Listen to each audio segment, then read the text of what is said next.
A very good morning to everyone. Welcome to the third day of the NTS-Asia fifth annual meeting. For those of you who are joining us for the first time, we've actually had this running for the last 2 days. So this is the third day. And the theme of this NTS-Asia annual convention or meeting is the impact of COVID-19 or Asian security in a post-COVID-19 environment. On day one, we actually look at the impact of the crises on inequality and the vulnerable groups. So we had 4 wonderful presentations that look at a range of issues. And second day, yesterday, we looked at the impact of COVID-19 on threats to cybersecurity and transnational crimes. I understand yesterday, although I was not able to participate due to other commitments, that you had a very robust discussion. And today, on our third day, the theme of our session is on crisis response and looking towards sustainable future. I will now turn to my colleague, Alistair Cook, who will be chairing this session. And I will come back at the end of the session so that we can do a wrap up. So over to you, Al. Thank you. Thank you, Prof. Melly, and welcome to one and all. I think it's useful just to reflect back on day one and to resurface this idea of planetary health that we've talked about earlier, recognizing the idea that human health and the health of our own planet are inextricably linked, and it depends on human health, flourishing natural systems, and wise stewardship of natural resources. And with that in mind, we've got a panel of 4 excellent speakers, and I'll introduce them in the order in which they will present, covering these inextricably linked components. So the first speaker is familiar to us all in NTS Asia, Major General Banerjee, who will be speaking to us on the pandemic socioeconomic impact and India's inclusive response. In his abstract, he's raised a series of important questions, which I think is useful for us to keep in mind.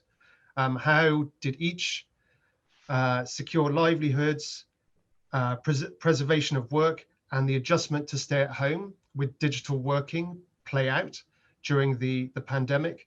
What were the impact on vulnerable groups? How were environmental impacts addressed? And what measures were taken to ensure the security of women and other groups? And finally, are environmental security and sustainable growth included in recovery plans? So we look forward to hearing more from Major General Banerjee on this topic. Our second speaker is Dr. Balakrishnan, who will be speaking about the Malaysian experience in overcoming the COVID-19 pandemic, and importantly, the state versus society interactions, particularly looking at the well-being of the individual being part of the well-being of the state. Our third speaker will be Mr. Arisman, who is the head of the Center for Southeast Asian Studies in Indonesia. And his presentation will focus on the issue of food waste and its interconnection to a more circular economy and the driving factors behind that. And finally, we'll hear from Ms. Amajiwa from RCSS, the Regional Center for Strategic Studies in Sri Lanka, on environment and sustainable growth, focusing on the experience of Sri Lanka and analyzing the balance that we need to strike between these different, sometimes seemingly competing interests of environmental sustainability, sustainable growth, and fast-paced growth in a post-COVID Sri Lanka. So without further ado, if each speaker could please keep to their time of 15 minutes each, that will give us ample time at the end of the presentations to have a discussion. So without further ado, Major General Banerjee, the floor is yours, please. Good morning to all of you, and it's a pleasure being back here, third day. It reminds me of the almost 19 years ago, when we met at the end of a 3-year project on Pan-Asian examination of non-traditional security. The project began with a dinner with the president of Singapore, Professor Nathan, at Shangri-La Hotel.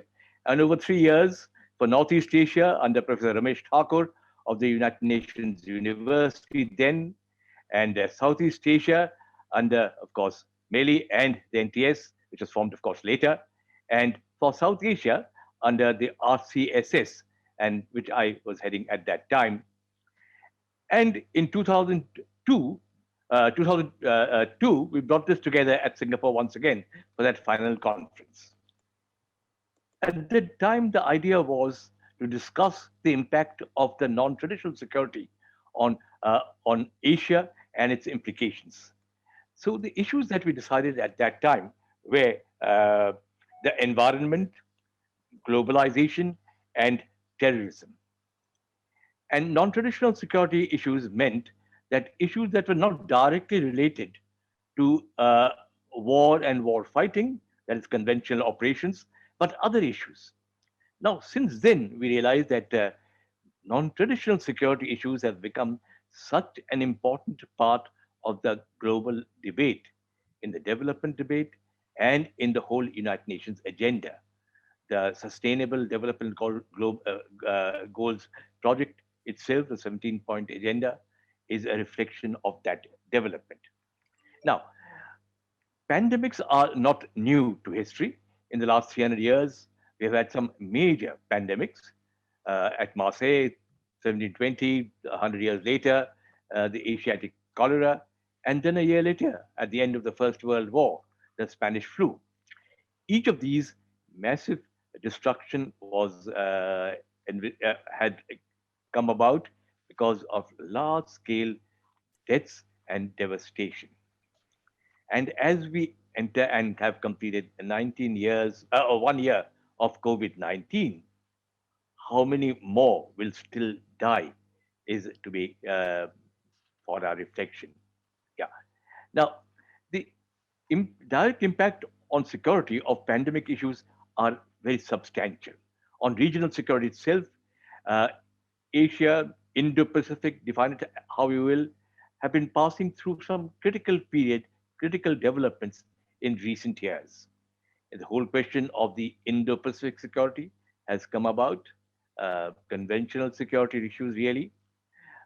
In East Asia itself, there are significant developments, Taiwan, the Hong Kong question, etc. India-China relations are fairly tense as at this moment, even as we assemble and meet here. The internal, local, and non-traditional aspects of such security issues have now come to the forefront, square and for all to see. Therefore, in the future, as we are looking at the global security questions, non-traditional security issues will become more and more relevant. This leads to social and internal instabilities. As a consequence of that, that leads to many other developments. Next, the characteristics of these non-traditional security issues are that they are a continuing development. We've had some excellent papers over the last 2 days, and new scholars, new experts are looking at issues in a fresh perspective.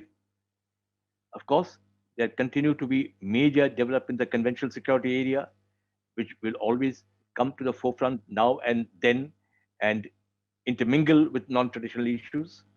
The arms race in Asia is now coming to a pretty serious stage as we are now addressing meeting at this meeting. The old security questions continue, new ones have emerged, and other new and potential questions which will challenge the basic understanding of security will emerge more and more in the future. Next, I will slightly modify my presentation because there are more substantive issues to discuss, I think, addressing the current state of pandemics and how do we get over to the next one. Last 2 days, we've had some excellent presentations. Now, just to remind ourselves, the impact of the COVID-19 in Asia. I've not included China's data specifically because there are some questions regarding that, and we would like to be correct and reflect actual situations as they represent, not create tensions or developments on these issues. India, of course, now leads the pack quite firmly, and as we speak, as we assemble now, there's a serious spike taking place all across India. Whatever success that India had achieved till now in dealing with the COVID-19, and these were very significant. Now, these are now being seriously challenged today. Now, you can see the figures that I put down here. The figures are very high for each country. Of course, perhaps another way of looking at it is to look at it on a per capita basis. So if you look at it from that perspective, Indian figures, even though they are very large, considering the very large population of India, percentage or per capita basis, these figures will not be as alarming as it looks otherwise. And much across Asia, these are it is an ongoing phenomenon. Some countries have addressed it satisfactorily so far. Bhutan is one country which is now fully vaccinated and have definitely have no cases of corona affected person at all. And that is a clear success story. But in many parts of the rest of Asia, it is not so. Next. Now, we need to counter the principal development that is principal concern confronting all of us now, currently, is how do we counter the pandemics? Till the time pandemics has been addressed satisfactorily and is on the mend, we cannot say that COVID-19 has ended. Such pandemics in history have lasted for several years, from 3 to 4 to perhaps 10 years. Though in this particular case of COVID-19, the international response to finding a medicine and vaccinations to counter the pandemics has been a very sharp and a very quick development. But nevertheless, the problem remains huge. Next slide. The full impact of COVID-19 is yet to unfold. We are we are not in a position at all to predict that it's either reached a peak or it is on the mend. So therefore, our first priority by far is to deal with the current pandemic development, and then, of course, simultaneously as well, address the numerous problems that will be associated with those developments. When can we expect the pandemic to be under some sort of a control? Well, the current scientific opinion is that once we reach herd immunity. Herd immunity is considered to be when 70% of the global population is vaccinated, which really means that if there are two jab vaccine, so about 11 billion plus jabs are to be carried out. That is based on a two-shot vaccine, where we can consider that we are moving in the right direction. Actually, the principal conflict to control the pandemics is emerging right now, and this is what we'll be discussing a little bit more in my presentation and later. I will try and build on some of these issues, and these, I think, are the issues that we need to focus right now. Next. Well, very quick presentation on Indian vaccine availability and supply. India has been able to vaccinate about 90 million vaccinations in about 83 days. This is a figure that I think just a few days old. Indian production of vaccine is, India is by far the global leader in vaccine production.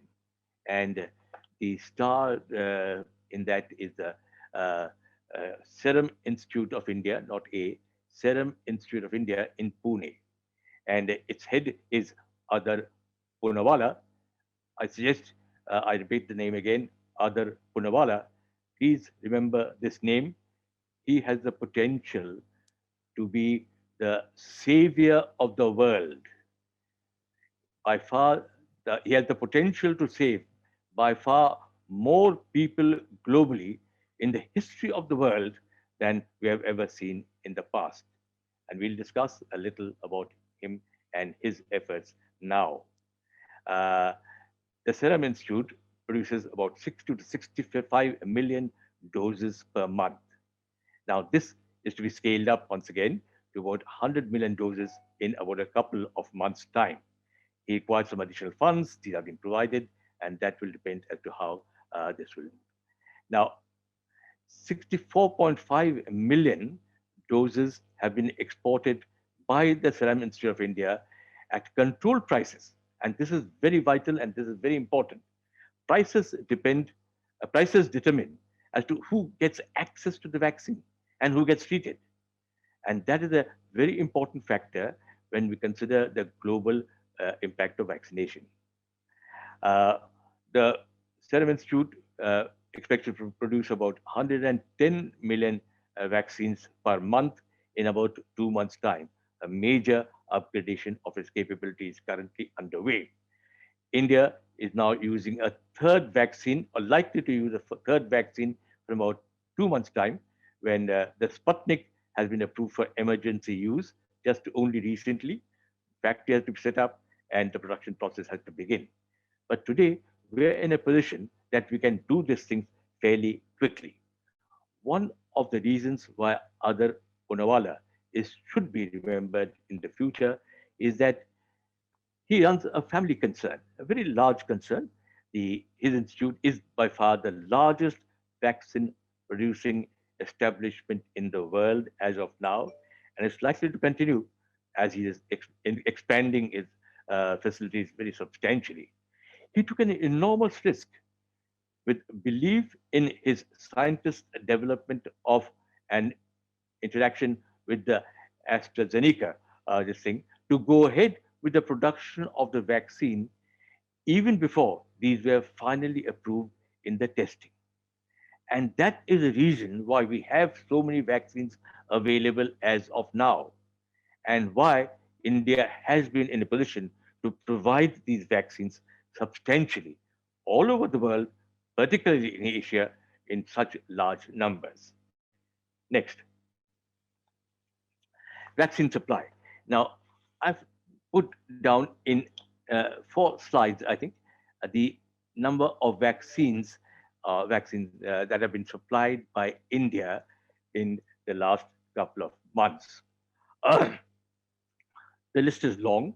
The total at the end is in lakhs. Lakhs is really 1/10 of a million. That is because this is an official Indian slide, and so it is mentioned, the number is mentioned in lakhs. There's no need to go through each of these countries. Maybe for reference, you can use it. But India has targeted the poorer countries, mainly countries in Asia, firstly priority to India's neighbors and others who would, in most conditions, not be able to access the vaccine globally because of the costs, because of priorities that governments put towards providing those to others.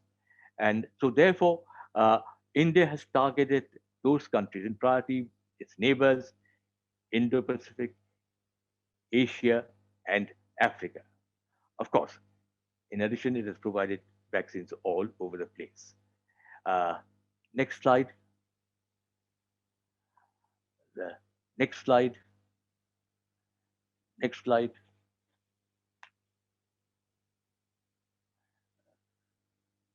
Next slide. Yeah, I think that's the last one. And at the bottom, you can see the total, it comes to about 64.7 million. Now, that's a very large number. But do remember, the total requirement globally is for 11.5 billion or so. But also do remember that we're talking about the first initial dose. Initial dose hopefully will lead to a certain stage of control of the virus spread. But to sustain it, we will probably require some sort of an annual vaccination program. So imagine the requirement globally for vaccines alone is 11.5 billion to have at a certain degree of immunity around the world, to hopefully begin some of the normal processes around the world, travel, economic activity, etc., etc. But a recurring requirement perhaps of a similar number every year. So these are the challenges that we have to the global immunity. Firstly is the universalization of the access. Now, so unless this is one area where the principles of non-traditional security, I think, comes to the fore by far, that unless all are safe, or unless each of us are safe, we are not safe as a world or as a global safety. So therefore, everybody's safety is linked to our safety. Without that, we cannot be secure and the others are less secure. That situation will not work. Now, overcoming the vaccination imperialism, hunger for profit, urge to become dollar billionaires are likely to be the sentiments that will prevail all over the world. The challenge in front of the world is to produce the vaccines in those huge numbers for a period of years and at a cost that is that is affordable by the world's poor. Now, here I have a confession to make. I have to, in the interest of full disclosure, I have to tell you that my son is a professor at MIT, Boston, and he's involved in some of these issues. I'll just show you the current study that he has carried out recently, just about a couple of weeks ago, published in the East Coast universities. And he's very busy now interacting with all sorts of peoples around the world, essentially at the academic and research level. But he highlights some of these issues of costs, developments, their linkages, production, supply, etc. And these are the issues that will determine our pandemic security in the near term and the midterm future. Because next slide. Now, this is the book, not the book. This is a monograph. He's written a couple of books. They're also being discussed. His specialization is he's in the Center for Science, Technology, and Society of the MIT. And the areas of his work are dealing with vaccine policy, global medical policies, medical anthropology of its various characteristics and things like that. I don't know very much about that myself. His name is there, of course. Now everything can be Google, and you can ask Uncle Google, and the name, the Banerjee might come up, and some of these things. And these are available, open, no problem. And if anybody requires it, this particular study, I think, is relevant for all those young researchers who are looking at the possibilities and the techniques of dealing with the pandemic today, and the issues and challenges that will emerge as a result of that.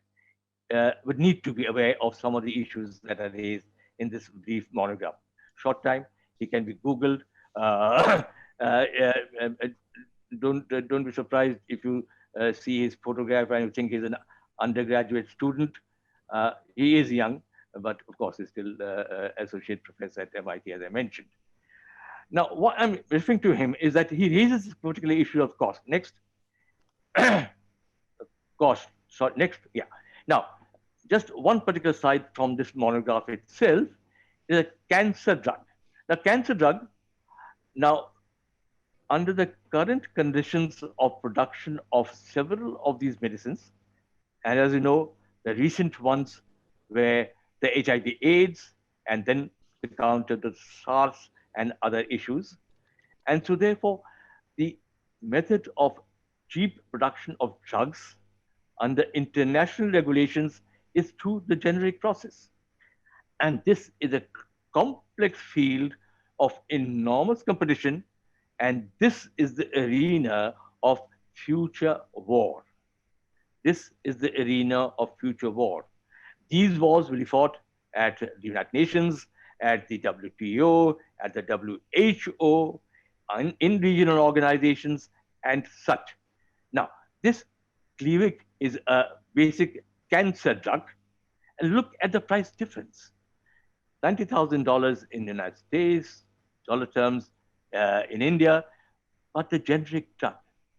Now, let me tell you once again, well, nothing is off the record, but personal perspective, full disclosure. I have many friends, a very good friend indeed, in China, a general in the PLA, and we have known each other for the last 30 years. One day, some about 5-7 years ago, I get a mail from him in Delhi that, one of my daughter, a young woman in my organization has cancer and she requires drugs very urgently, and the costs are so high. And she has found out that these are available at an affordable price from India. Can you kindly get some drugs for her? Of course, I promptly went to my car, sat down, drove 5 kilometers from my house, one of the largest medical centers in Asia. And along that road, there are about 30, 40 large pathological paramedical stores selling all sorts of drugs. And just without prescription, on cash, checked payment basis, I picked up drugs for about a month or a few months use. Not this particular drug, some other drug. And the next time I went, a month later to China, I gave it to my friend. And then, of course, he told me that the same drug in China would cost 17 times, 17 into 100 more to obtain in China. And that, of course, was unaffordable to a normal person, even by China's growing economic standards. I in the next couple of trips to China, I carried a few of these this thing as much as I could. Then, of course, I got scared.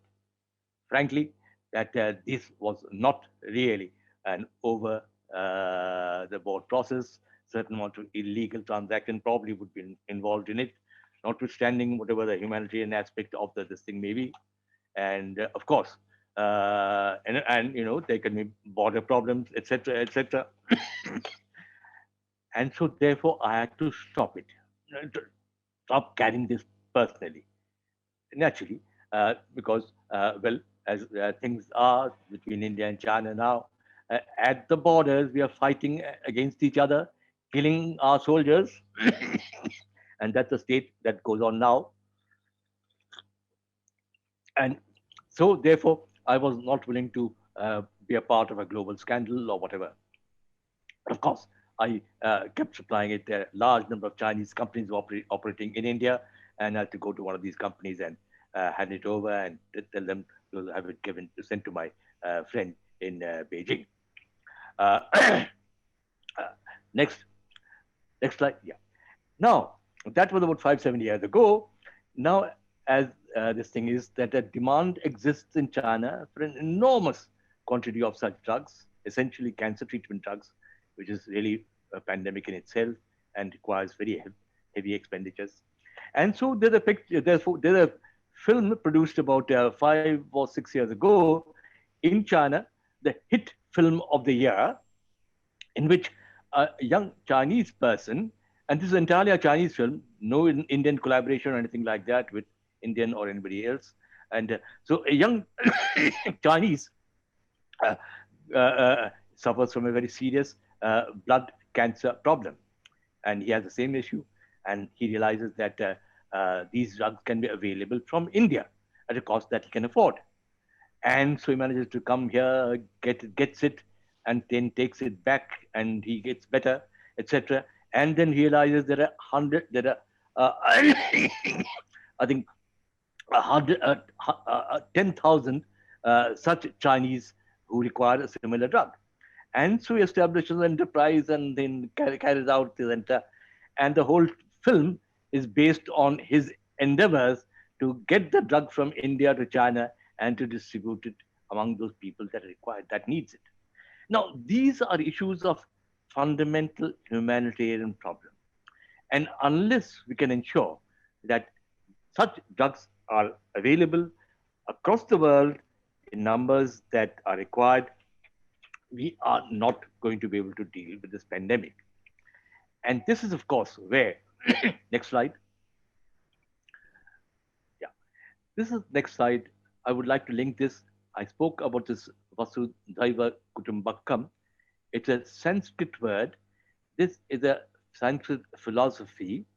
And please go to the previous slide, please. Previous slide.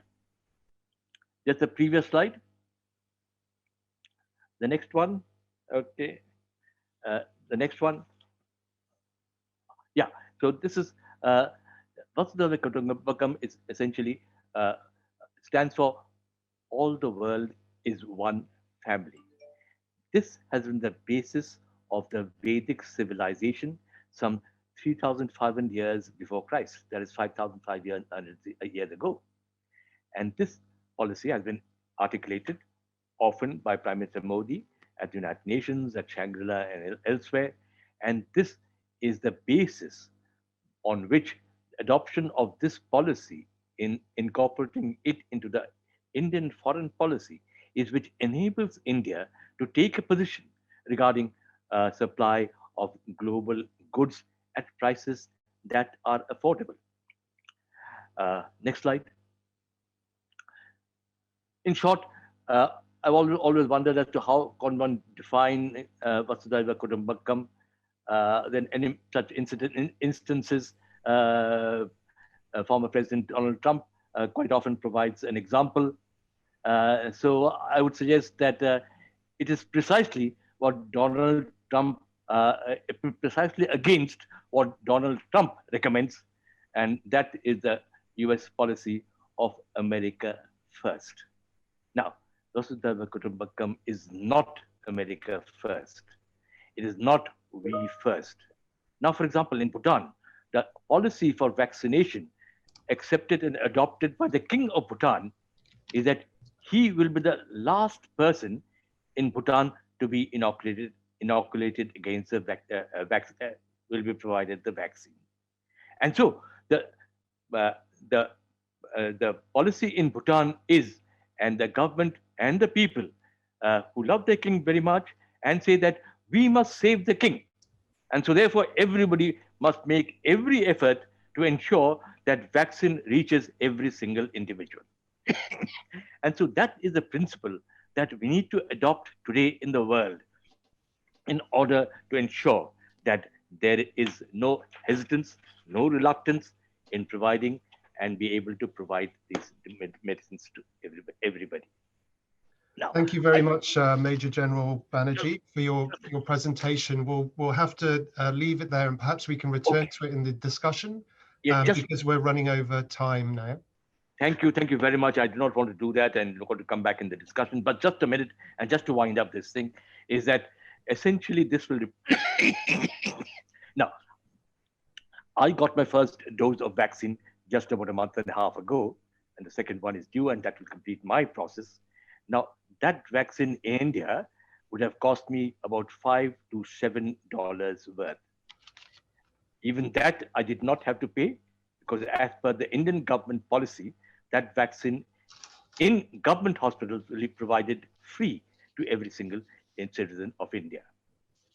Unless that vaccine doses are provided at a cost comparable to that, we are not likely to be able to vaccinate the global population in order to be able to halt the pandemic.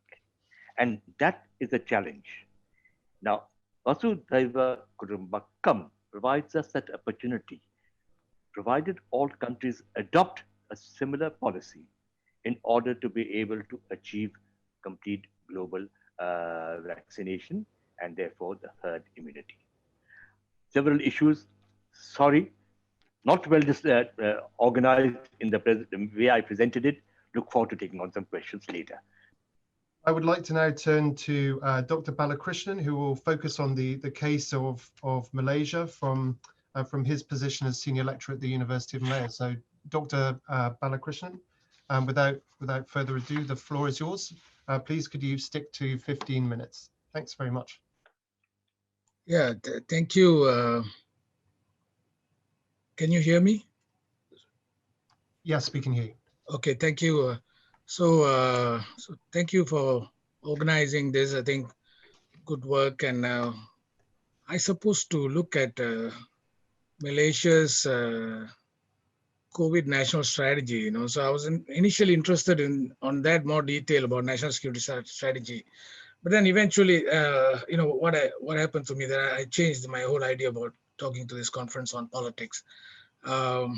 Looking at the widening gap between state and society, the perceptions that are growing, there is a lot of tension, and because Malaysia is a country that is quite obsessed with the national security, because we have history of non-traditional security and traditional security problems for decades. So we have overcome many.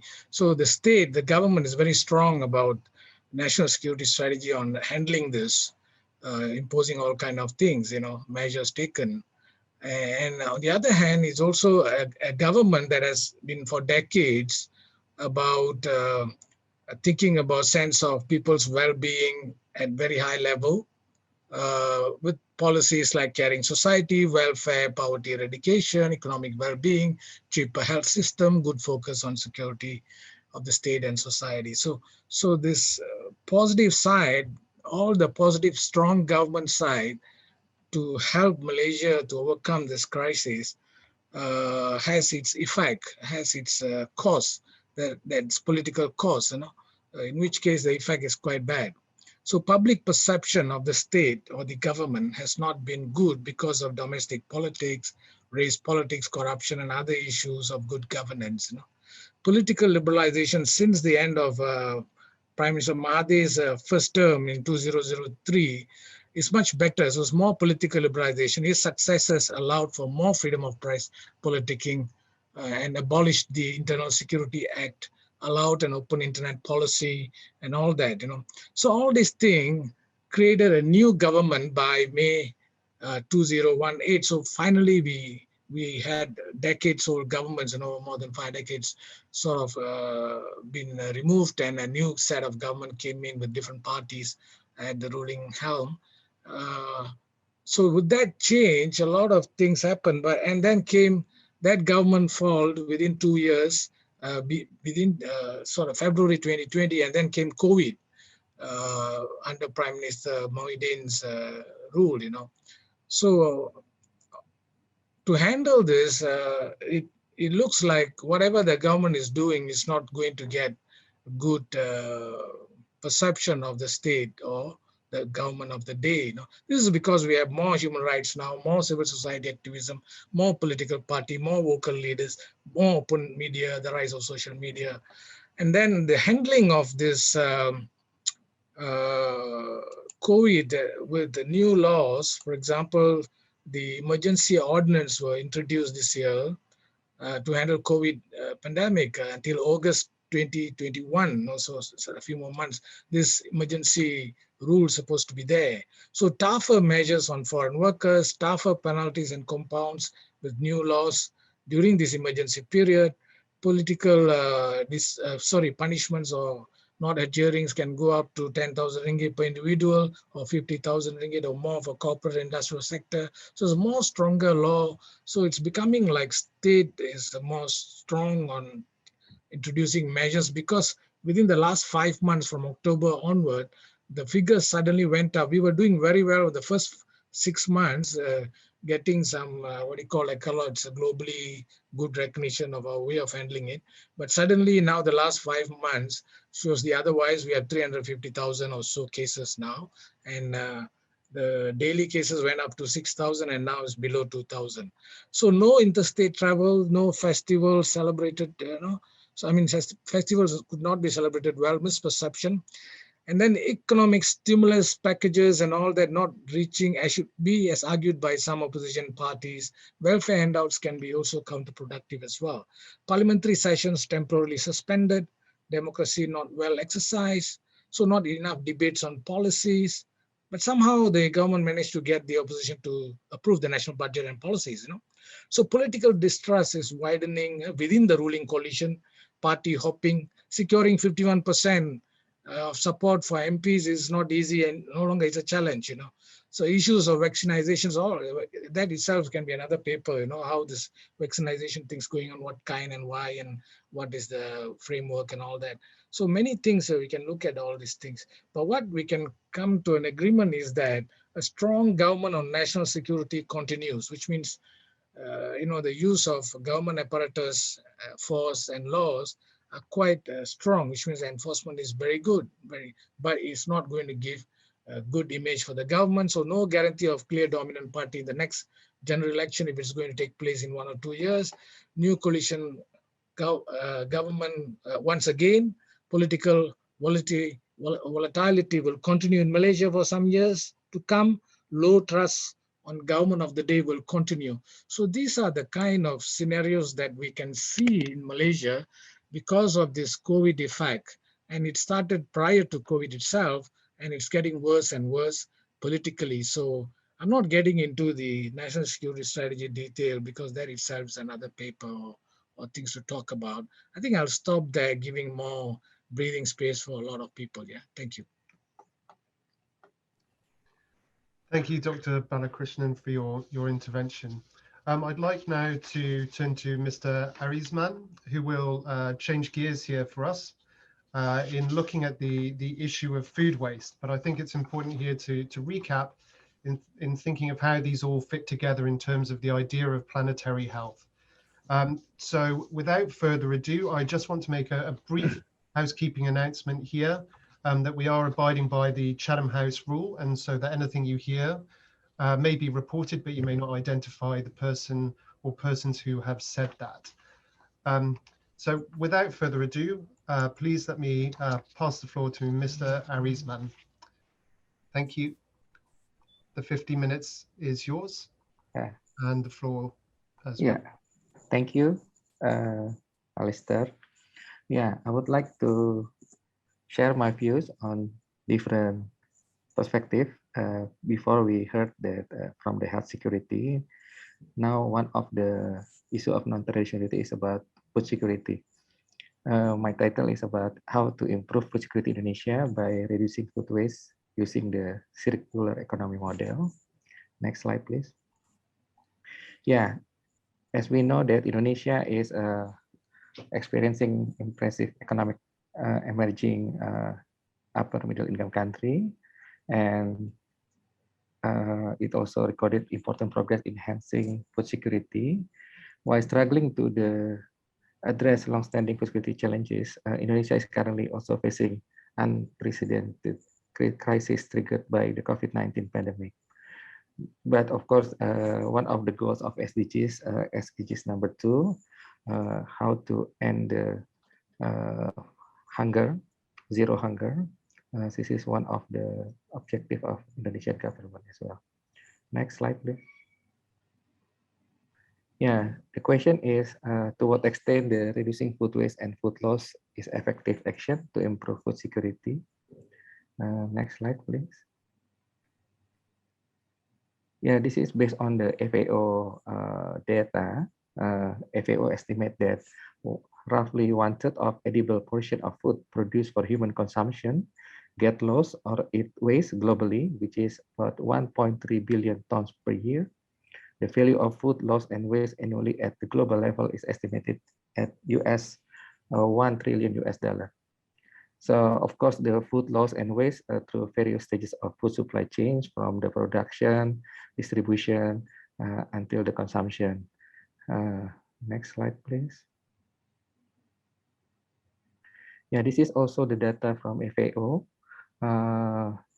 Because of the food loss and food waste, 8% of global greenhouse emission annually caused by gases released from the food and also energy used in food production that get waste. 20 and 30% of food is lost and waste before reaching the consumer. And then by 2025, by 2050, a circular economy for food could deliver up to US 2.7 trillion US dollars per year benefit. And this is related to the effort of reducing the food waste and the food loss in the supply chain. So we are talking about two SDGs. SDGs number 2, zero hunger, and then the SDGs number 12 related to responsible consumption and production. Next slide, please. For Indonesia itself, related to the circular economy, Indonesia already launched the roadmap last year. There's 5 key area of Indonesia economy have a potential for the circularity, or we call it a circular economy. One of the sector is a food and beverage, which is a food and food loss and waste in these sectors. Based on the data from UNDP, over 300 kilogram food loss and waste is generated in Indonesia. Indonesia is the second country after Saudi Arabia in the ranking of food loss and food waste. Next slide, please. So what is a circular economy? This is the economic model that to avoid waste and to preserve the value of resources like raw materials, energy, and water as long as possible. So it's good for environment, community, and also good for the business. Next. So what the point of a circular economy is all about value chains and ecosystem. Next. This is the 5 principles for circular economy. The principles number 1 is waste no longer exists. The second one is biological material arrangeable, technological material not, and should therefore be recycled. The third one, try to reuse product as a whole. That's not possible part of the product. The fourth one, repair and reuse, refurbish, and then recycle. And then the last one, make use of renewable energy. Next slide, please. So what is the circular economy related to effort of reducing food waste? So usually circular economy focus on the production process, but of course the transition toward circular economy require also new technology, infrastructure innovation, as well as societal change and behavioral change everyday life. So this is we are talking about moral economy related to how our behavior related to the food consumption. Next. What does circular economy mean for food? The first is reduce, means decreases volume loss of waste. As we know, especially like Indonesia, we have many event like wedding, everything. So this is also potential for food waste. And then the second one about reuse. Now is a trend of several NGOs in several countries develop the institution like food bank, so how to redistribute surplus edible food. And then the third one is recycle, so creating a new value for food waste and inedible byproduct. Next one.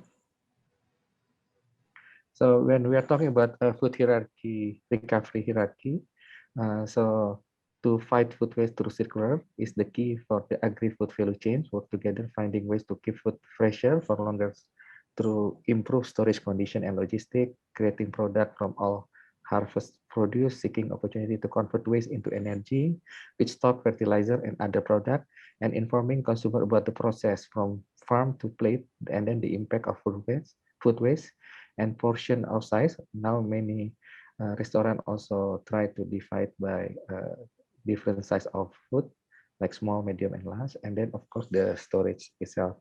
Food brand, retailers, chef, and other food providers also have an influence about this supply chain. So this is related also to the packaging, food packaging, how to make the food longer. And then also from the consumer side, they have to change their consumer behavior. Next. So this is the figure related to the how the circular economy for the food and beverage industry, from the farming, from the industry to the manufacturing, and then how to prevent the food waste in the process. This is also related to the distribution as well as after going to the consumer at the end of the supply chains. So this is the model of circular economy for the food and beverage industry. This is my last slide.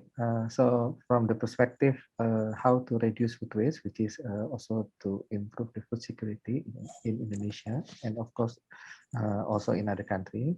From the economic perspective, the production cost of food product could fall by reducing and reusing waste. The waste represent as a waste investment that can reduce farmers' business income and increase consumer expenses.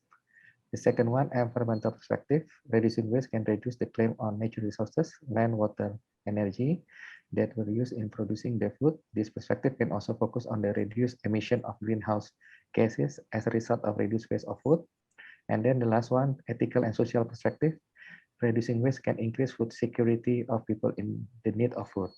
So yeah, this is my end of PowerPoint. So I think looking forward for discussion how the model of circular economy can reduce food waste toward food security in this region. Thank you.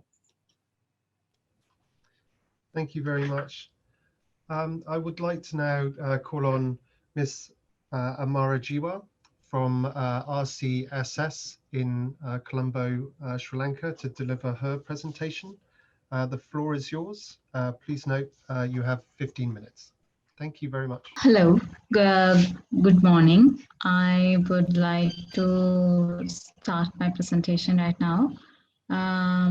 So my topic is environment and sustainable growth, balancing competing interests in post-COVID Sri Lanka.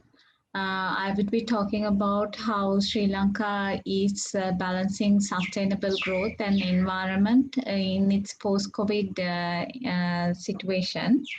I will be focusing more on environment and how Sri Lanka has been grappling with the environmental impact and how Sri Lanka is focusing on development and then losing the balance between environment and growth. So failing to achieve sustainable growth is mainly reflected in the inability to control pollution and maintain environment-friendly practices. Sri Lanka, there is environmental degradation and deforestation happening in the name of development and forced to define fast-paced development. It's vital to accept that sustainable growth and environment sustainability are not competing interests. So this is what I'm going to discuss here.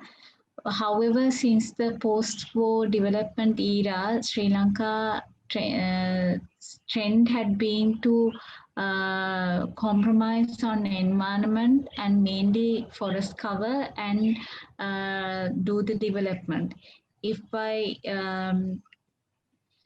If I define sustainable growth in socio-economic terms, it's the growth for a long period of time without exhausting the non-renewable resources and overly polluting the environment. In terms of the UN, it is the inclusive growth that encompasses the sustainable development goals by any economy or a country.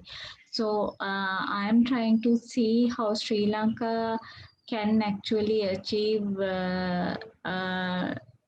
sustainable growth in a different manner, approaching sustainability differently than now how it does. So this paper will explore how post-COVID Sri Lanka will ensure environmental sustainability and how Sri Lanka will balance the seemingly competing interests of environment and sustainable socio-economic growth. In the long run, what is the best solution to balance these two competing interests for Sri Lanka? So what hinders sustainable growth is the loss of jobs, which reflection of the instability of employment opportunities and systematic features of trade-off financial shocks, commodity prices shocks, and also environmental unsustainability. Sri Lanka today is having a problem because Sri Lanka targeted to be in the upper middle income country by this time. But now it has been gone down from upper middle income countries to lower middle income countries. Now the GDP had been declining from 5% in 2015 to 3.2% in 2018 and lower than that in 2019. And also because of COVID, the situation has worsened. As you can see, the economic impact of COVID-19 on Sri Lanka is very diverse. Dropping tourist arrival, disruption in micro and small and medium size enterprises, and also difficulty in fiscal balance and debt repayment, income loss of daily wage earners, that is the downfall of the informal sector, and also the hit in the export sector due to lack of demand has caused Sri Lanka to a great drawback. So if I explain tourism, migrant workers and exports, you can see that in my presentation, I have given the details that almost about 1.5 million people have impacted in tourism sector due to COVID impact. But also you have to remember that Sri Lanka is not just experiencing COVID impact. It's also going through the major security issue. That was the April 2019 Easter Sunday terrorist attack. So Sri Lanka is not only facing it's a mix of non-traditional security threats and traditional security threats that Sri Lanka is facing. So if you take migrant workers families are really in great danger of survival, and it's really a challenge for the government. The government is looking for opportunities for upskilling and reskilling migrant workers who returned after COVID-19. And when it comes to export diversification has been need to be redirected, because Sri Lanka, the target of Sri Lanka was not to diversify export in this manner, but what happened was COVID-19 changed the entire picture. So due to COVID-19, the Economic Export Development Board has revised target for 2020 as 13.4 billion USD, out of which 88% was achieved by November 2020. So why sustainable growth is an issue, and why environment is an issue for sustainable growth? If we take more than 40% of the country's population lives in poverty. So major issue is income inequality. With existing poverty levels, income inequality has marked the emphasis, and Sri Lanka is facing a problem in providing social protection programs to much needed people. You can see in this diagram that most of the civil society, most of the civil service persons and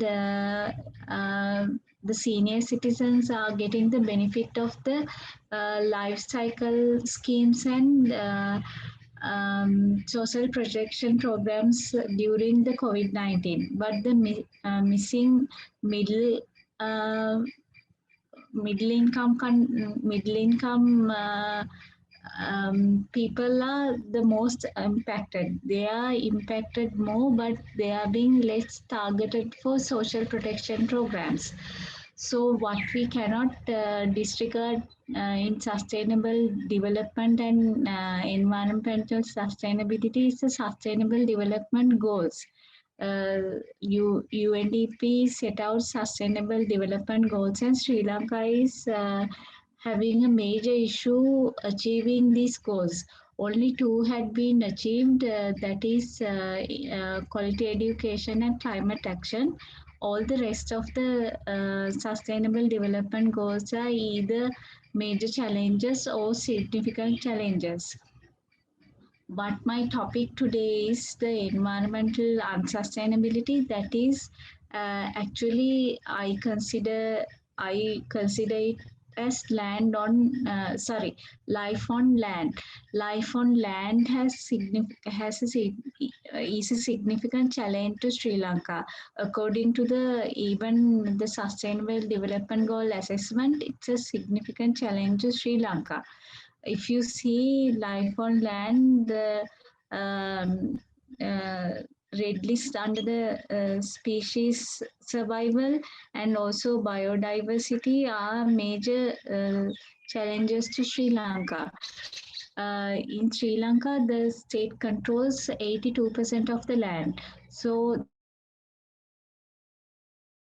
they have the control and they know how to manage the land. But the problem is lot of soil erosion, the use of land for cultivation by chain cultivation, and deforestation by also not only the government development project but also the other infrastructure projects, and farmers have impacted more. So you can see how these alerts have been going on for how the forests are being destroyed, and when the forests are being destroyed, alerts are being kept coming for this GLAD alert report. And you can see high alerts are being indicated. So if I take civil society is actually more active and asking for stopping development projects that are hindering the environmental growth and environmental sustainability. This photo stop ecocide is actually considered the very vital point of departure for the environmental sustainability discourse. A lot of people are talking about genocide, and genocide. Sri Lanka talk about ecocide. Ecocide is actually a problem in Sri Lanka. A lot of forests are being destroyed for development projects and other infrastructure, and also even people destroy it for chain cultivation, etc., as I have told you. So that's why there is lot of discourse and discussions about stopping ecocide. And also environmental sustainability is a problem with major landfills. Pollution control had not been done properly, and Sri Lanka is facing a big issue. However, for COVID-19 crisis, Sri Lanka had done a lot of responses and achieved far more better targets in economic sector. Sri Lanka had been able to support most of the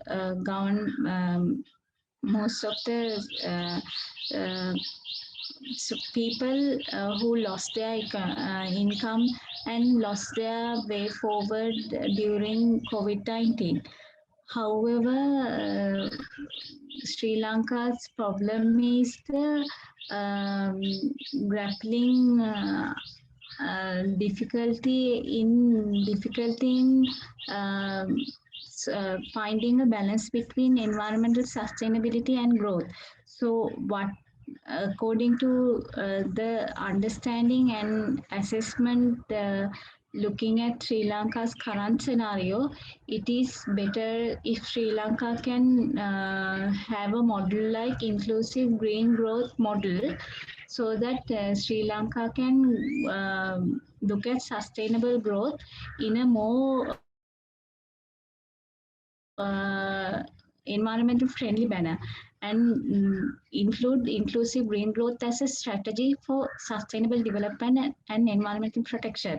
So actually, I wanted to bring forth that idea that Sri Lanka, even though COVID hit and even though facing with environmental problems, Sri Lanka, if look at in the inclusive green growth as a strategy, Sri Lanka can actually benefit from a lot of benefits in achieving sustainable development goals and balancing environmental and growth process.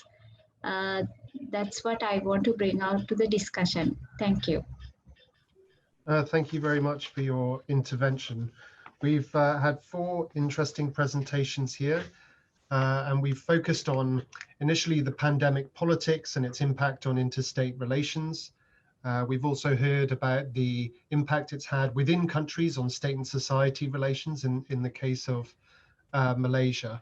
Importantly, we've moved the conversation beyond that to look at other aspects of planetary health, including the need for flourishing natural systems and wise stewardship of natural resources, looking at the impact of food waste on the circular economy. And finally, we've heard about the importance of inclusive green growth in order to achieve sustainable development in Sri Lanka. So with that, I'd like to open the floor to questions from the audience. Please use the chat function available in Zoom, and I will go through those and group them together as well as I can. But perhaps I will start first with asking a broader question to all 4 panelists, and that is to think about the 4 presentations we've just had and what the implications generally are in the way that we organize our response to pandemics and sustainable development. How have you and your research and your observations seen the interlinkages between these different aspects of what we know as non-traditional security, or we've heard earlier in the convention about the planetary health concept?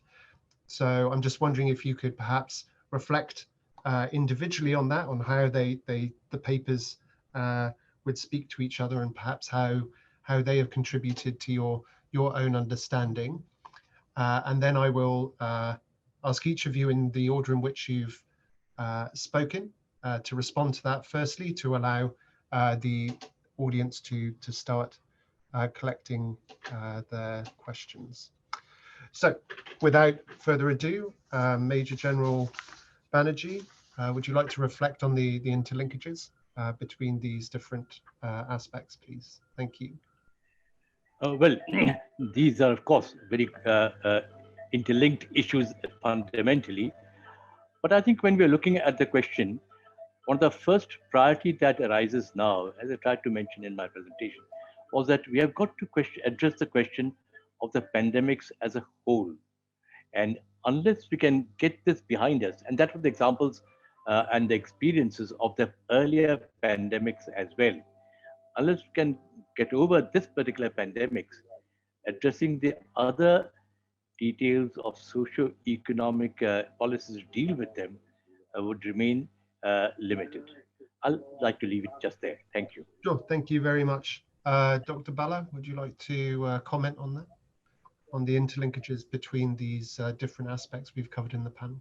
Yeah, I think, for example, we had SARS-1 some years back, but Malaysia had other communicable disease and all that, but none like this. So for Malaysia, an independent country for 60 years now or so, I think the effect on politics is interesting, So we have been successful on national security strategy in dealing with all kind of non-traditional security threat, whether it's terrorism or many other issues, that ethnic problems and all that. But COVID is interesting because the effect on politics is also very, very strong, and on economy, on many things, so on every dimension of society. So interestingly, therefore, there is a whole new way of looking at it again, re-looking at it again, trying to think what else we can learn from this. And this is going to be long. It has changed. It has sort of the kind of, we often use before in our talks and conferences about disruption. So this is the real disruption, no? In that sense of effect. Yeah, thank you. Yeah. Thanks very much. Arizman, would you like to perhaps reflect, how has the pandemic situation affected the issue of food waste? Have we seen that be positively or negatively impacted when we're looking at this in terms of the circular economy? Has there been much change here, or has it made it more visible in terms of how we deal with this over the past year? Yeah, thank you. Yeah, I think I agree with Bala related to the disruption, because we are talking about economic dimension, social dimension, and environment dimension. But if we look at environmental, hello, yes. If you look at in the context of environment, looks like many data show that environmental aspect is getting better, cleaner. Even the air pollution is decreased, and because due to the lockdown and everything. But of course, we have to rethinking our related to our activities, related to social economic activities. This is we have to change the way of thinking. If we would like to have, we don't want to have the other planet. So this is related to the sustainability. Yeah, thank you. Okay, thank you.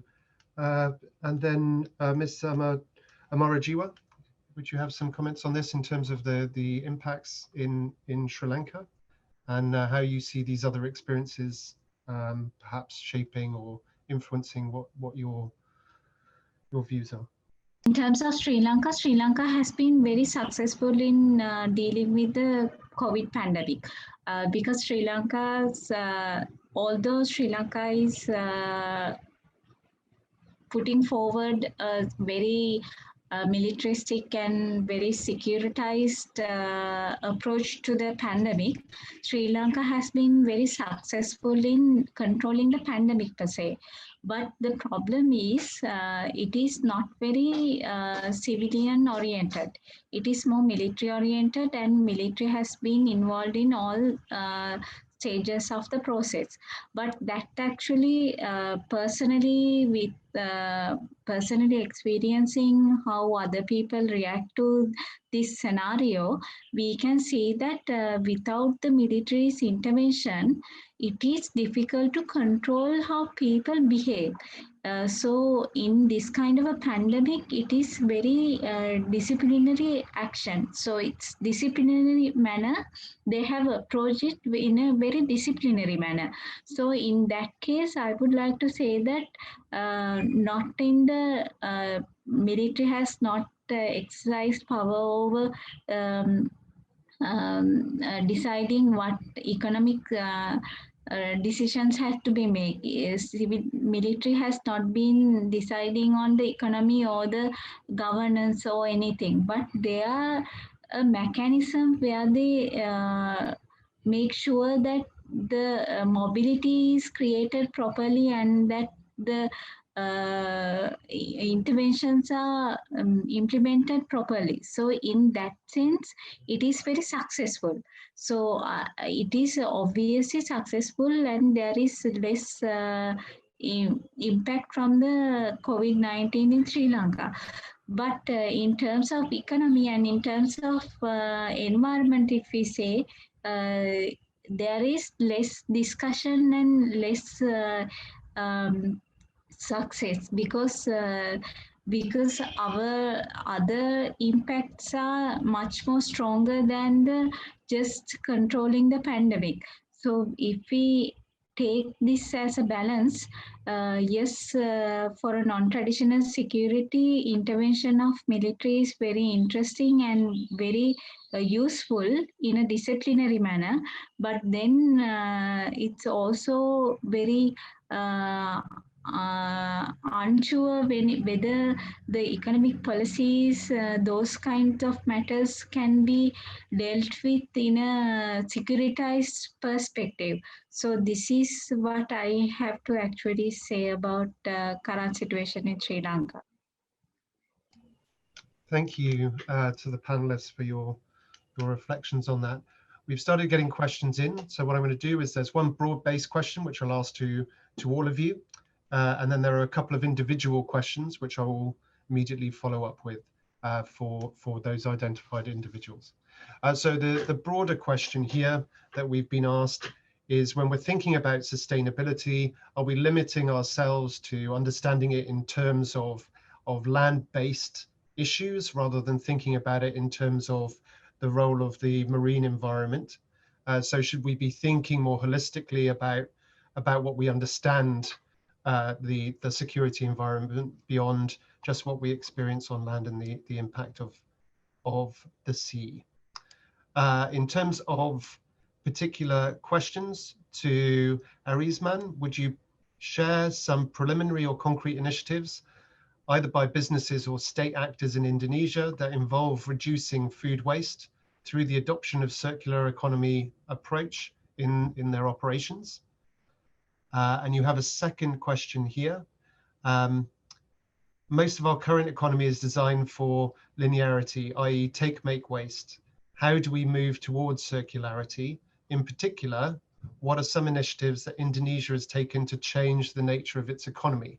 So I guess that's looking at it both in terms of a government level, but also within Indonesia and the different actors that make up. So to Dr. Bala, do you think the current political instability in Malaysia has damaged the people's trust in the government? And how has this impacted the pandemic response? And lastly, to Major General Banerjee, how has India's domestic COVID-19 response impacted its vaccine diplomacy? And what is the public response to the initiative?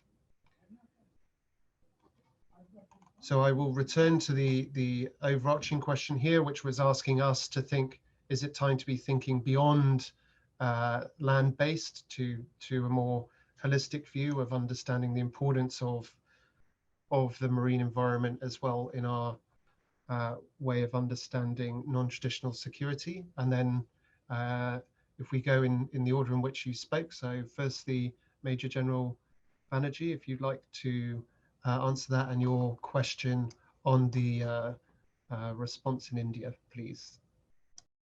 You're on mute. Yeah, no, I would like to respond only to the question that's specifically asked to me, and I could do it the next time. You can go ahead. I have no views on the maritime dimension. Okay. Dr. Bala? Thank you for the question. I think, of course, I emphasize in my presentation that there's problem of low trust, so which means it's difficult to trust leaders, government, and politicians. So general public view, if you're looking at social media or printed media or all the other kind of things, plus general discourse in societies, it all indicates that kind of problem we have. But this is not just because of COVID, but also because we had a huge shift of government caused by previous corruption issues and all that. Having said that, but on the other hand, when we look at effect on handling the pandemic and all that, on that part, the state is very stable, the government is very strong, the rules and regulations are well enforced, and the measures are put in. So we've been able to curb and keep it to the level of 2,000 below for some time now. So in that sense, we have positive effect in terms of the way the government has handled. But politics is just getting worse and worse, because it started to get worse, because of the new experience for Malaysia into having a new party, so we got out of box after like 5-6 decades. And then now we are suddenly on this shaky boat, and this shaky boat will continue even after the pandemic, because our structure of two-third majority has gone. So the future structure is like happening in whether like in Australia or in Japan and all that, where it's difficult to form majority strongly. It's difficult to form that 51% to rule. So there will be always this problem long in Malaysia, because we have a better democratic system in that sense, more liberal. So so that's the case, I guess. Liberal democracy will have to face this problem of low trust. Thank you. Thanks very much. And so, Arisman, you've got the two questions there, and just to recap there, one was on about how do we move towards circularity, and then the other question was about some examples from the business community. Thanks. Yeah, thank you for the question. Yeah, actually, for the model of circular economy is quite new in Indonesia, but our national development planning already have a roadmap. Also in our Ministry of Environment, they also have a roadmap on how the producer responsible for their waste. So this is need the multi-stakeholders involved, not only government as well as business and society. The model, the concrete initiative in Indonesia, more in the pilot project, like in Medan, there's a collaboration between the NGOs named Food Bank with Nestle food company. So this is related to how to reduce the food waste. But of course, this is not in the national scale. This is more in the pilot project. So also in Surabaya, if I'm not mistaken, there's a food bank. So this is related to the concrete initiative. But for the circular economy as a comprehensive concept, it's not about waste itself, but it's also about resource efficiency. So this is, we are talking about supply chain from the farmer to the consumer plate. So this is related to the sustainable consumption. And I would like to add about the marine environment. This is also important, not only land-based mindset, because like now we are also doing several research related to marine pollution in ASEAN. Our pilot in Indonesia, Philippines, and Vietnam related to the marine plastic pollution. Yeah, I agree with the idea, not only land-based mindset. And of course, the marine pollution is come from the land-based. So this is a connectivity between land and marine. Thank you. Thank you very much for that answer. So can I turn to Ms. Amarajiwa? If you want to perhaps offer some comment on the idea of land-based versus maritime-based, and thinking about it in terms of that. Yes. Yes, actually, Sri Lanka has a big problem. Actually, Sri Lanka being an island, Sri Lanka is accused of having polluting the ocean. So land issue is also, as Mr. Arisman said, land issue is also the issue of the ocean. So Sri Lanka has to put some effort and manage their waste. So if we look at our waste management system, then only actually we can manage even the ocean. So for the management of the ocean, we need to look forward to having, as I said, the inclusive green growth can actually be a very good solution to even to manage the water, the life below water. That's what I have to say. Inclusive green growth can actually become the solution for managing the ocean as well.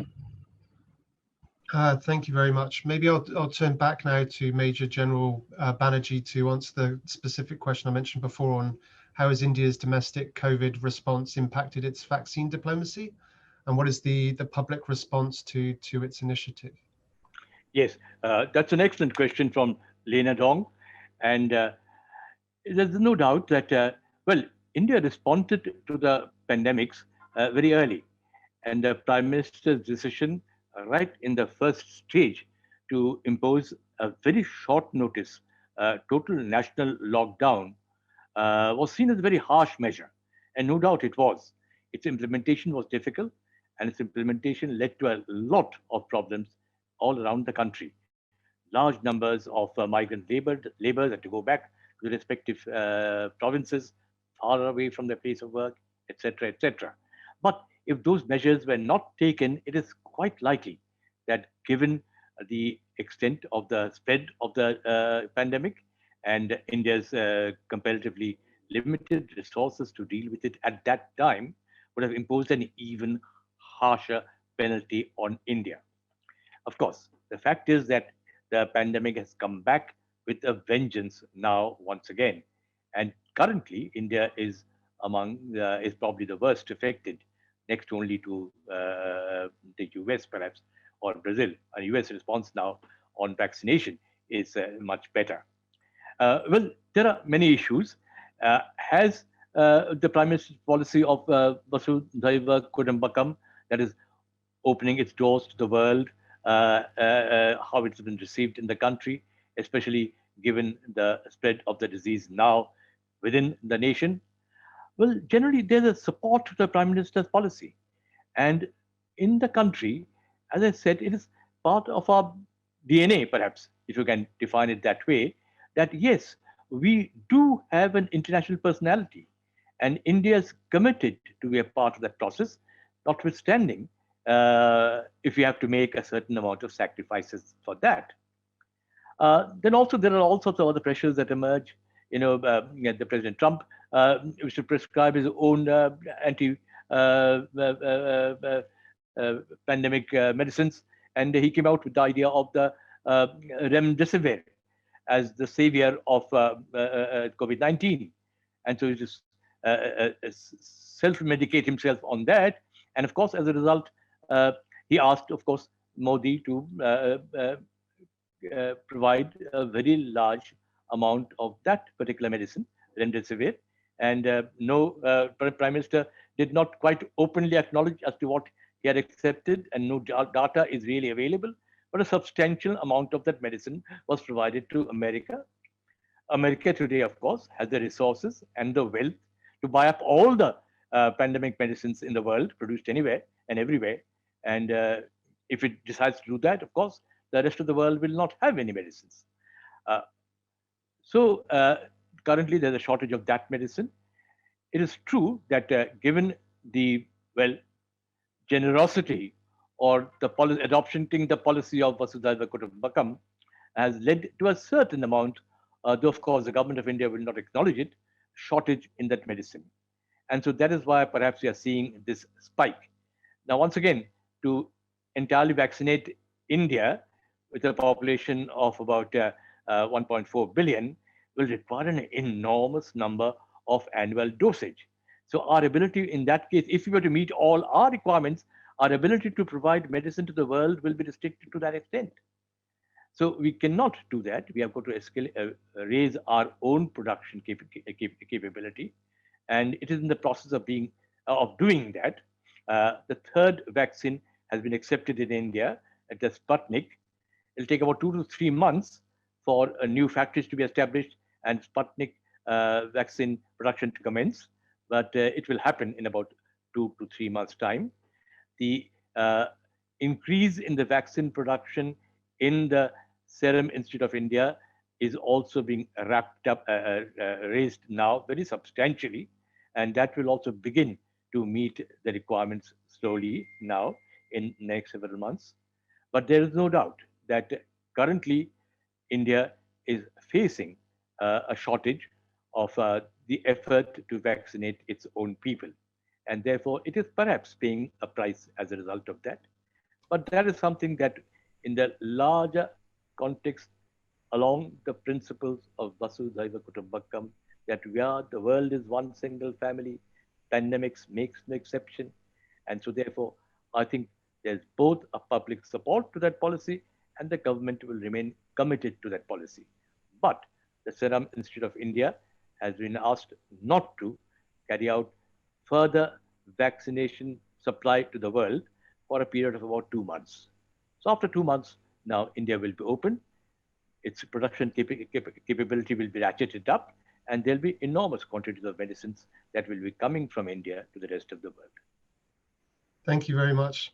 We have a question to all the panelists here, which is an important one, which is multilateralism going to be the new sustainable global order? And linking to that is this question about why have international organizations like the United Nations system and the WHO not been able to respond as effectively as they should have been?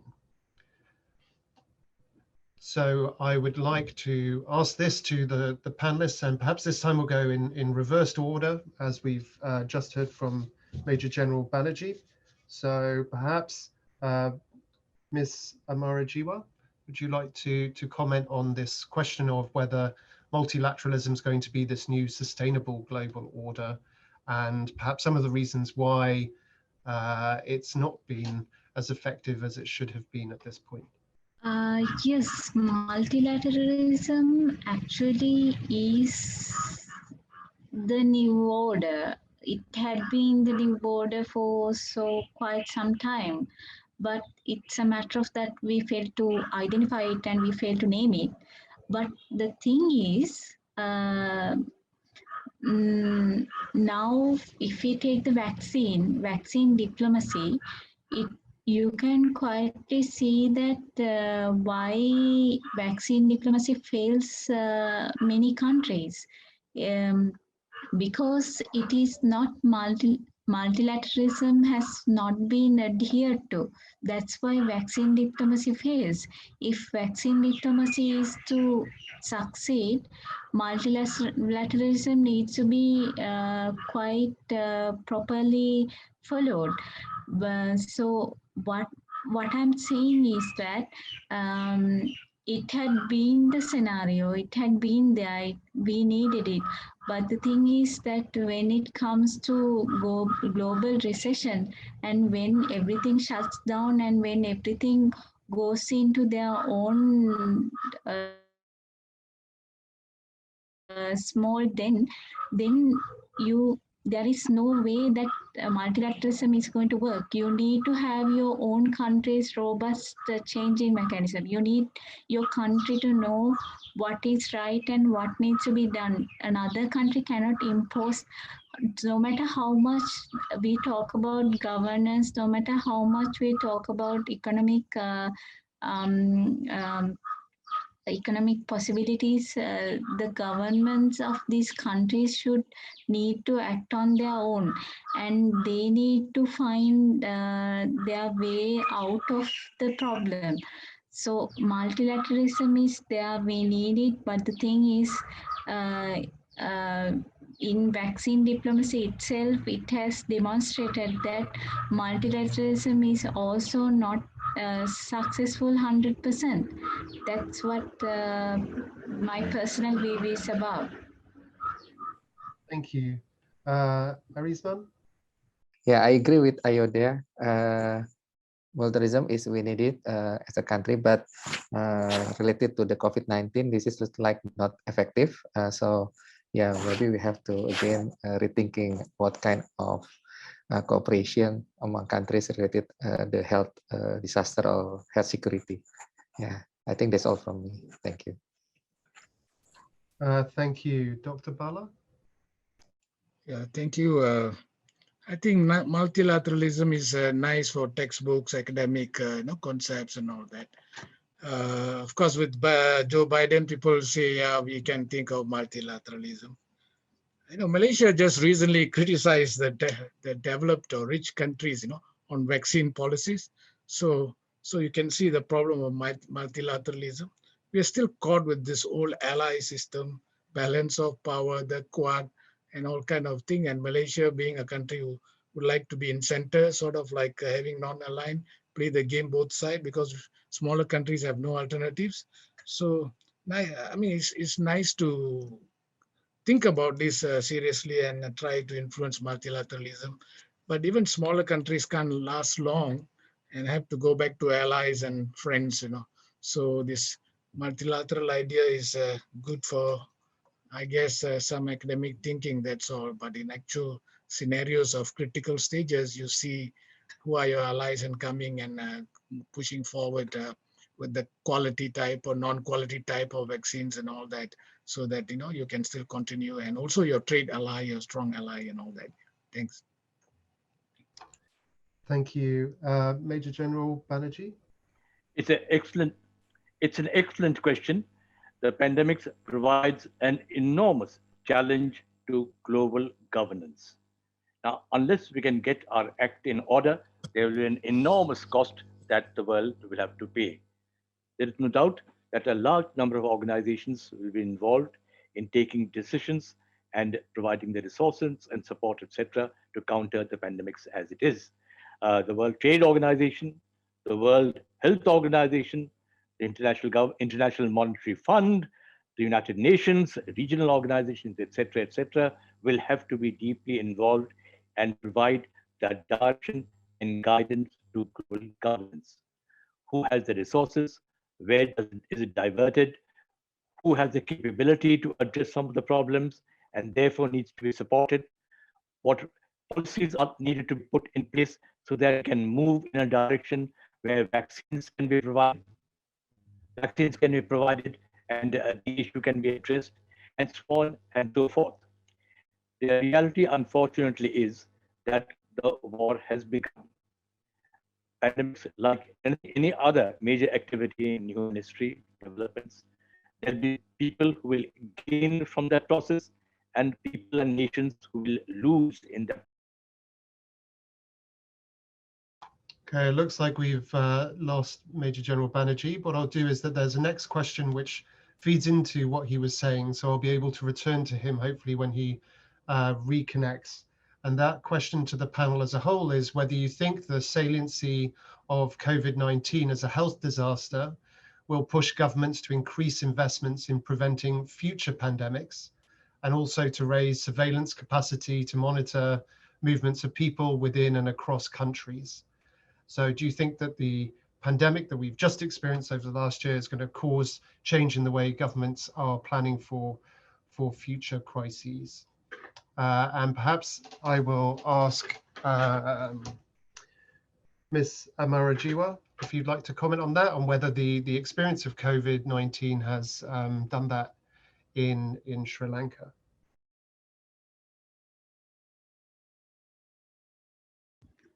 Actually, definitely the way how the government behave has definitely changed. And when it comes to, he's asking about surveillance capacity to monitor movements of people within and across countries.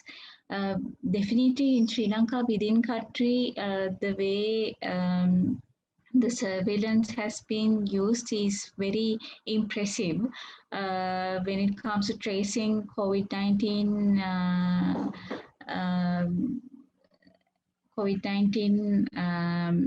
patients. However, this needs to be also looked at in a very security perspective, because Sri Lanka is not just a normal country. Sri Lanka has been facing a civil war for almost 30 years, and we just finished a war, and then there is the Easter Sunday attacks. So Sri Lanka had been grappling with a lot of terrorism threats. So in that scenario, if COVID-19 surveillance has improved to this level, I think that has complemented Sri Lanka with how other surveillance surveillance can be done, to what level that surveillance can be developed. So that is another scenario that needs to be discussed in a different formality.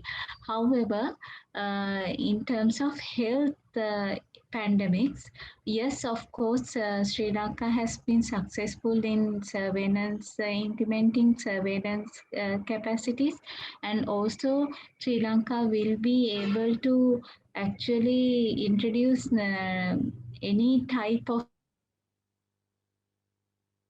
any way, if there is another sort of a different health pandemic or a disaster. So I think Sri Lanka has been successful in its attempt. Can I come back briefly now? Yeah, let me just repeat the question that we're dealing with now. I think it could be answered with what you were saying as well. The question was about the saliency of COVID as a health disaster, and will it change governments to increase investments in preventing future pandemics? So perhaps you could comment on that at the same time as finishing off your previous answer. Oh, excellent. Well, once again, regarding multilateralism, so it is a problem of enormous challenge to us. It's a problem of global governance. So how are the resources devoted? What policies are developed and built upon internationally and implemented by nations, by regions, and by the world as a whole? And so we have to find ways of dealing with it. And multilateralism or dialogue amongst various organizations, groups, and nations are a part of that process.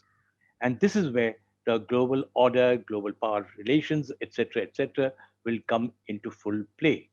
For example, there will be countries that will benefit enormously from the implications of effect of the pandemics, and there are countries that will suffer enormously.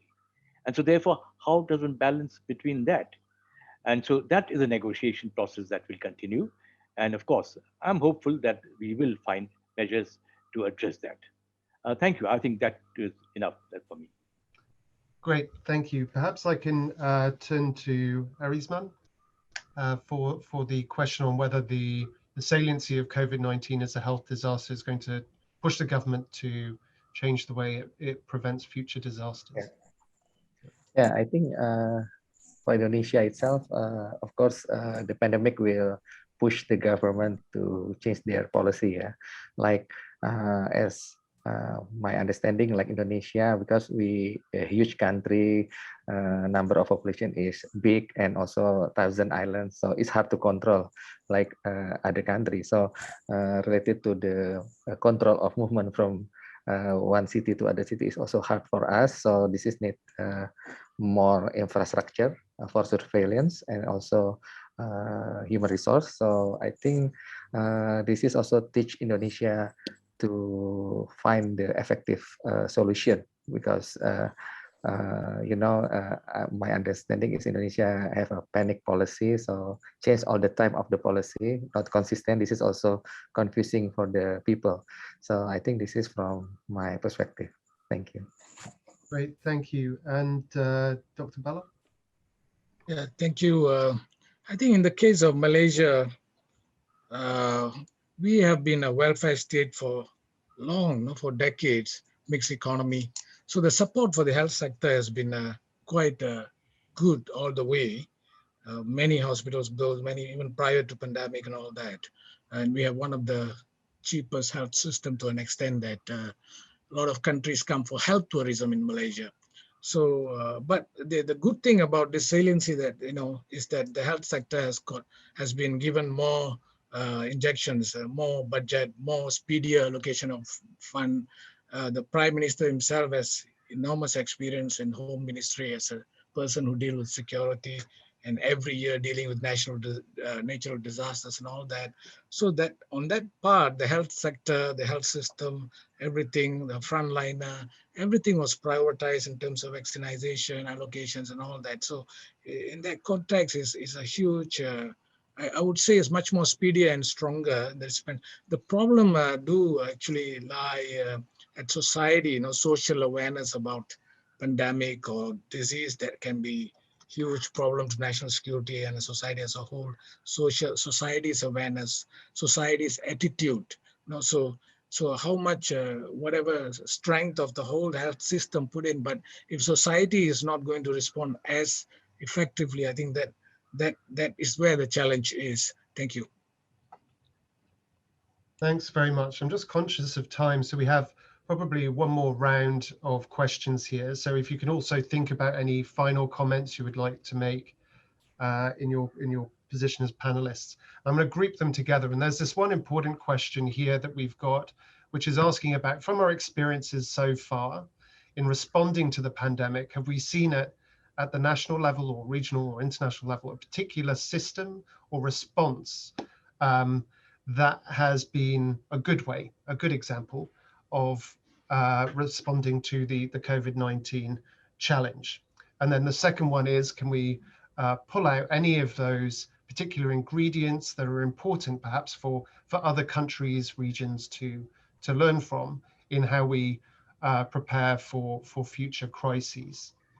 And I would just ask the panelists, if you can, there are one or two questions individually for you on the chat function. If you'd like to use your time in your wrap up to reply to any of those, then please do so. And I'll go through the panelists in the order in which they presented initially. So Major General Banerjee, if you'd like to respond first, please.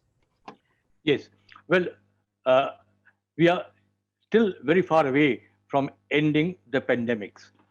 Once again, to effect or to achieve herd immunity will require at the initial stages an annual vaccination of about 11.5 billion people around the world. Until we achieve it, we will not have seen the end of the pandemics, because it will appear again and again. It will appear in many forms, many types of viruses. It will change its character, etc., etc. And so, as an initial measure to deal with the pandemics will require an enormous amount of collective effort in order to vaccinate the world. And this is where a sound allocation of resources between nations, allocating priorities, and prioritizing the needs of the people would become fundamental to the process. As I mentioned, there will be many successes from the pandemic, this thing, and many failures. So the new billionaires in the pharma industry will be mainly in the West, and then hundreds of thousands of people will be dying in Asia and Africa for the next several years till we see the back of the pandemics. The challenge is huge. It requires a new type of global governance systems, looking at issues of security from a new perspective and addressing these questions in an effective manner. Initially, the response to allocate resources for the health sector in all nations will be high, but soon enough, this will come back to its original forms and priorities will be decided by nations themselves. So that is where the problem really lies. How do we deal with it will require a new form of global governance and addressing issues in a more constructive and holistic manner than we have been doing in the past. Thank you. Thank you. Dr. Bala? Thank you. That's a very broad one.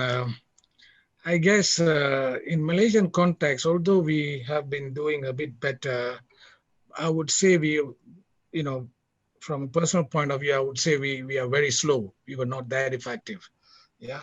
So, but this whole thing has given us a whole new experience, of national crisis, something that we didn't expect. So it's about the whole new learning, whether it's for government or society, for whatever we are doing, whatever we're trying to enforce, and there are always new challenges when we do the new thing, so it's again about a new response that is needed. We do not know, are we responding well, so each time we realize, I mean, from my perspective, I feel there's a new response need to be reconsidered, so this whole thing is, it's like a moment of teaching and learning, and this is going to go on for a very long time. And the final point is this thing has created enormous, that is to my presentation, which is enormous rupture between state and society so that we never expected before. And Malaysia is not going to be the same anyway in future in terms of political stability and progress the way we wanted to progress. Yeah, thank you. Thank you. Arisman? Yeah, I think for sure we don't know yet when the pandemic will end. So I think we have to adaptive with this in a systemic way. And then, of course, this pandemic also give us a positive and negative impact, like I mentioned earlier, but there's a positive impact on the environmental side. But of course, this also teach our government like Indonesia how to mitigate the health crisis like COVID-19. So need more planning, and also well-structured system, I think. Yeah, that's all from me. Thank you. Thank you. And last but not least, Ms. Banerjee.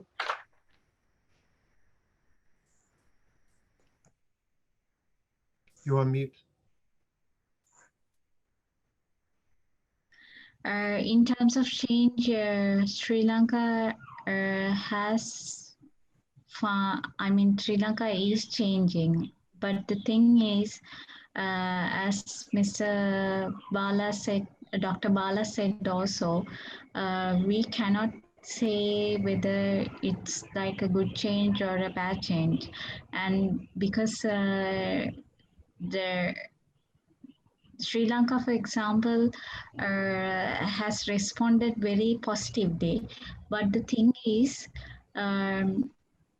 whether we can accept the level of securitization is an issue. So in terms of responses for this kind of health crisis, it's like very innovative and very different. But the thing is, the whole governance structure has been changed, and how people respond and how people look at things have changed. People have almost said yes to any of the changes that the government is bringing because it is a health crisis. It's a crisis, and people think that government does the best. But actually, people, honestly, if we take, people don't know whether government does the best or whether this is actually working or whether this is the natural course of action. So in terms of that, I also would like to say that the entire governance system has changed, and the state-society relation has completely brought into a new discourse. So we can actually inquire our surrounding in a new way, and we can see how this new discourse has been building. Thank you. Thank you very much. Can I come in very briefly? Briefly, yes. Yeah, yes. I just seen Ambassador Ong Keng Yong's question here. I think that's extremely relevant, and I think we need to respond to that particular issue. And as Ambassador Ong Keng Yong knows, and he's been involved with the entire process for such a long time, there have been both success stories and failures in dealing with the pandemics here. And it's time for us to learn very seriously from those successes as well as failures. And perhaps, of course, as a suggestion to the next project of the NTS, this could well perhaps be an area that we need to address together. Small countries with good governance structures, democratic post-assess systems, effective administration have succeeded.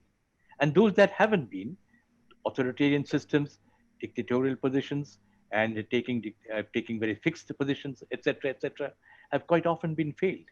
And so those are the immediate lessons that we need to learn from it.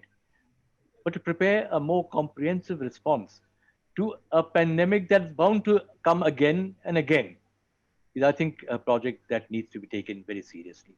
Thank you. Thank you very much, Major General. And that concludes this panel. Just in closing, I think we have heard from four panelists some very interesting perspectives here, particularly on that way forward, and has given us much food for thought in how we will be adapting to this new normal in a post-COVID-19 world, and particularly learning from some of those lessons that are still ongoing as the pandemic unfolds with the responses we've seen to date.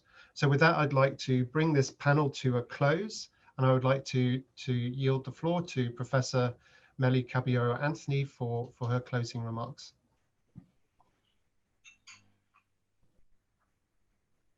The floor is yours. Yeah, thank you very much, Al, and thank you to the panelists. And I'm not going to summarize the whole 3-day NTS meeting because I believe we've really had very, very good discussion, but just a few words to say by way of closing this. When we started to think about what was going to be the theme of this year's meeting, of course, it was a natural choice to look at the impact of the pandemic.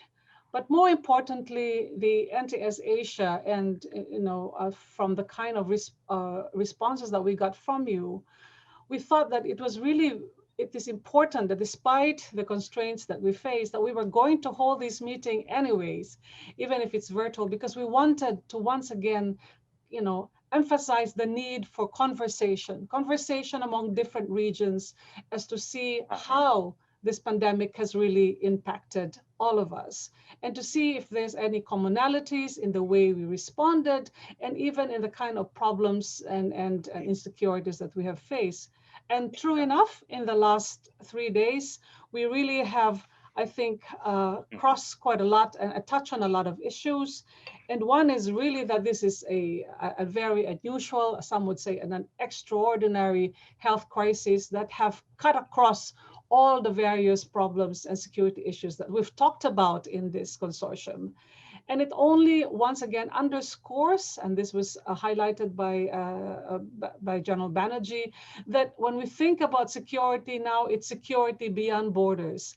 And if some of you who may not remember, when we started the NTS-Asia Consortium in 2003, one of the themes that we have actually put, in fact, it was in the banner of the consortium, was that security is beyond borders. It's not enough to look at what's happening within our own states and territories, but because of the transnationality of the issues that we face, which is non-traditional security, then we really have to be very mindful. And I think the most most persuasive example of that transnationality is really the impact of this COVID-19 pandemic. Because as we have gathered in the first, second, and third day, it's not just the cost-cutting impact of it, but it boils down, it hits very hard on the whole issue of governance at multi-levels, right? General Banerjee talked about the global level, but as some of you have mentioned, it starts really at the national level. And if that governance is not carried out to a satisfactory level, it increases the tension. If governments fail to perform what we in Singapore talk about performance legitimacy, then it creates a lot of distrust, and that distrust is carried on not just within societies, but even across as we tend to manage our borders. And it also then looks at the role of various actors, the state, the international institutions, even the private sector. And yesterday's discussion had talked about that, especially when you talk about, in a more digitalized environment where the whole notion of a digital intensive society has various implications. And that is, in fact, this is where other security providers come into the equation. So the long and short of what we have discussed is once again to reinforce that despite, I think, Bala's discontent with multilateralism for all its imperfection, there's no way to go if we really believe that security is now beyond borders, that we must work harder to really emphasize or deepen or improve the multilateral cooperation that we have established, that sought to establish over all these years. And one way to do that, I think, is what we are doing. This kind of exchange that the network really has tried to develop and to strengthen over all the years. So it leaves me now to really thank everyone. It's been a wonderful 3-day session. My thanks, of course, to all of you who took your time took time from your busy schedule, and once again to thank the secretariat team, especially led by Margaret, and the support of all the NTS the staff. And of course, we have not been able to do this without the support, of course, of our school. And we're very glad today that we actually have our Executive Deputy Chairman, Ambassador Ong, to join us in this meeting. So with that, we look forward, hopefully, inshallah, to have a workshop perhaps next year. We're all praying that things will improve. If not, then we will continue to keep in touch. and good afternoon to everyone.